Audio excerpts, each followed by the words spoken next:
হ্যাঁ আম্মা, আমি দুবাই থেকে বাংলাদেশের এয়ারপোর্টে নামছি, এখন হাইটা বাসায় আইতাছি। আরে না, আমার বাংলাদেশের লোকাল বাসে উঠতে একদমই ভালো লাগে না। বাংলাদেশের লোকাল বাসগুলা বাংলাদেশের মেয়ে মনের মতো, যেই জায়গায় ঢুকতে গেলে অনেক ঠেলাঠেলি করে ঢুকতে হয়, কিন্তু বাইরে হওয়ার সময় লাত্তি মেরে বাই করে দেয়। হ আম্মা, বিদেশ থেকে তোমাকে লিখে সব জিনিসই নিয়ে আইছি।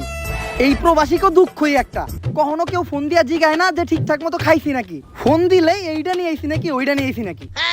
আমি করার পরে এখন তো খাওয়ার কথা কইবাই, এখনো কিছু খাই নাই। এই জায়গায় একটা সিঙ্গারার দোকান পাইছি, সিঙ্গারা খেয়ে নেই, তোমার একটু পরে কল দিতেছি। মামা একটা সিঙ্গারা দাও, একটা মরিচও দিয়েন। কি চাইলি তুই? আরে সিঙ্গারা খামু, লগে একটা মরিচও দিয়েন।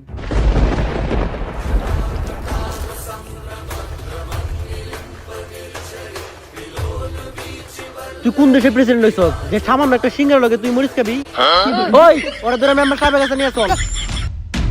আরে আগে তোমার এটা কইবেন আমার দোষটা কি, আমি কি করছি?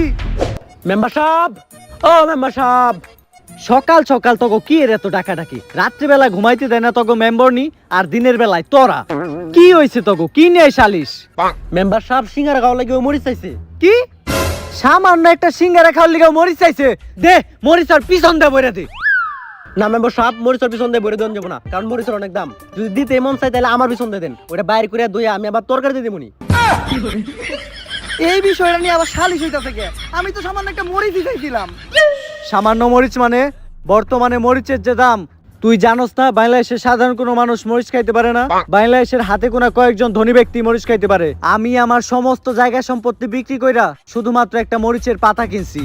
প্রতিদিন তরকারি রান্না করার আগে ওই মরিচের পাতা তরকারিতে চুবাই, পরে ওই তরকারি আমরা খাই। পরে ওই মরিচের পাতায় আবার ফ্রিজে রাখা দেই, পরের বার তরকারিতে চুবামো দেখা।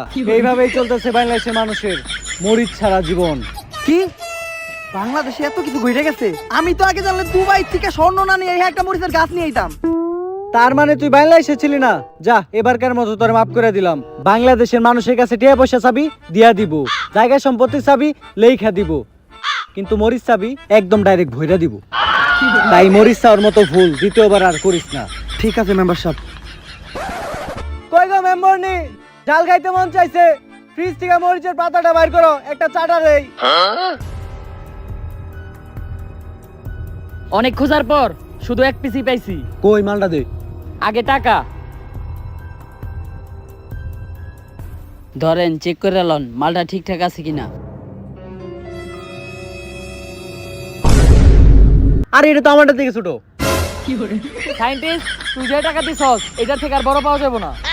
যেই টাকা দিছি মানে একটা মরিচের লাগি 1 কোটি টাকা দিছি। এইবার তাও 1 কোটি টাকা একটা